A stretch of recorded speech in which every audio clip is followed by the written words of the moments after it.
so this is going to be the video on standing poses.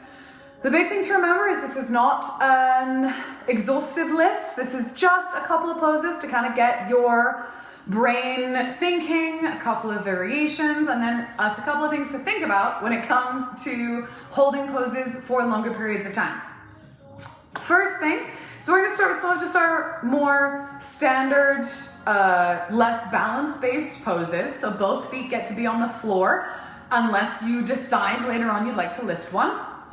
If you're in shoes, we are going to make sure we're putting equal weight between our toe and our heel. If you are barefoot, I want your heel on the ground. We're not going to stand on our toes unless we have both feet on the floor or unless you feel really stable. Because the last thing I want is you holding a pose and then falling over. So, our standard kind of standing options are going to be any positions that you can make. We are not necessarily relying on the pole for weight bearing, it's more just for balance. I think the figure fours are really pretty, so that's going to be any stand where I'm off to the side and I'm just lifting one leg. You can lift outside or inside. You can also lift it to the pole. We can then go into our leg wraps, or we can wrap that leg around the pole. You can open out to the side, or you can center up. Keep in mind with these, while we can lean back with them, this is not going to be a whole lot of core work. If something is instantly engaging as you go into a pose, chances are that pose is going to be harder to hold for a long period of time.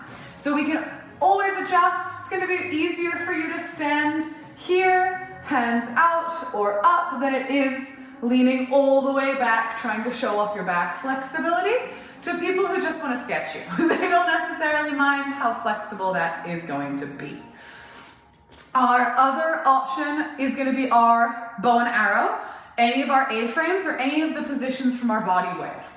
So bow and arrow is that lean away stretch that we do sometimes for our obliques. Obviously this is a fun shape, but you don't have to put that top hand on. We can always just lean out into space. Utilize your elbows as much as you can to give your hands a break, especially if you're doing a long sequence of poses. With our A-frames, we can be facing towards or away from the pole. So A-frame is anything where we are legs apart and we are dropping that chest down. If we're A-framing away from the pole, you can always keep a hand on the pole for balance purposes. Or we can kind of treat it like our stretch at the end of close. The direction you face is going to affect obviously how this looks, so just keep that in mind. If there's a wall behind you, don't do a whole lot of tricks facing the wall. That's not going to be super useful.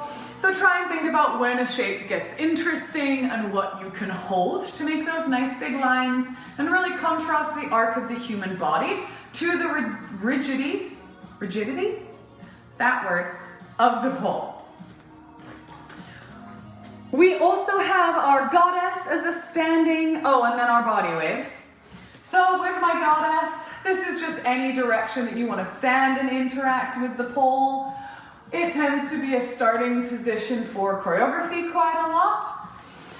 I always think it's prettier facing away. I think that makes it more interesting because you can get more of a gap between your spine and the pole. Both hands can go above the head to deepen that arch, or it can be a slightly more subtle position. With our body waves, any of our body waves are going to be interesting, just pausing them at some point along that process. So we can pause them at any point as we go along to create interesting shapes all the way through. So if you get up there at some point and you're like, I don't know what to do, go through a body wave, but make it super slow motion, stopping wherever it feels interesting to you and holding that for 35, 40 seconds before moving on. From there, we're going to go into our movements that are going to use the pole more as a weight-bearing apparatus. So the first of these is obviously going to be that leg hook, that oblique movement that we do. So once again, I have more space on this side. I get to hook that knee. And even if we're just here, this is interesting. And then we can come off we can drop towards the ground, we can come towards that leg. Any shapes from there are gonna be kind of fun. You just have to keep that top leg active in order to try and keep it lifted up the pole. With our pliés and our chairs, these can happen any direction. They are just going to be kind of brutal on the legs, so keep that in mind. I can plie behind my pole in a bracket grip. We have done this before. I can plie both hands high. I can plie in front of my pole. Both hands high, both hands low. Any switch thereof. We can turn this into our chair sit. Hands high, hands low. I can do that chair sit to the side of the pole. Or I can do it around the pole as well. Any position you can make with your body is going to be interesting. This is just so that you don't get up there and just forget every single thing we've ever learned, because I know I do that all the time. We also have our Titanic and our Tango kick. Tango kick is going to be one of the most brutal options. I'm just going to be honest about that. We have a couple of things we can do. It's still going to be pretty rough. We have that Titanic. It's once again one of the stretches we do because our stretches are pretty interesting. This nice big drive away, rolling those shoulders down. You're also welcome to go into that hips overhead stretch, especially if you can walk your feet back and get your head through your legs. That is all sorts of fun perspective-wise for someone to try and figure out where the body parts are and how to make that clear in a sketch. Our leg hooks to tango kicks. Talked about this guy, right? If I were to make this into a tango kick, I would just be dropping down and opening into a tilt. Brutal as far as holding through that IT band into the glute, lifting that leg up nice and high. Options for this is going to be to shift it slightly and use the hand to help support the leg.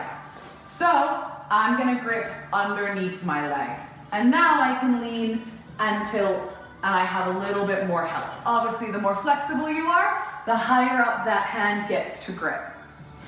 If you really like some of our lean out standing splits, you're welcome to play with those. So that would have been any of these types of splits, getting the foot around, rotating towards the pole. All of those are also going to be interesting. Just keep in mind you do have to hold it for a while. So unless you feel confident, don't necessarily risk it, because we don't want to injure ourselves for the sake of this event. As I said, not an exclusive list. I do encourage you, when you're in class, between tricks you're working on, during our cool down, play with some of the shapes that you might want to make, play with what makes you feel powerful, think about it. I can of course answer any questions, but we'll have another video coming out with our floor-based stuff. There's going to be quite a lot of that.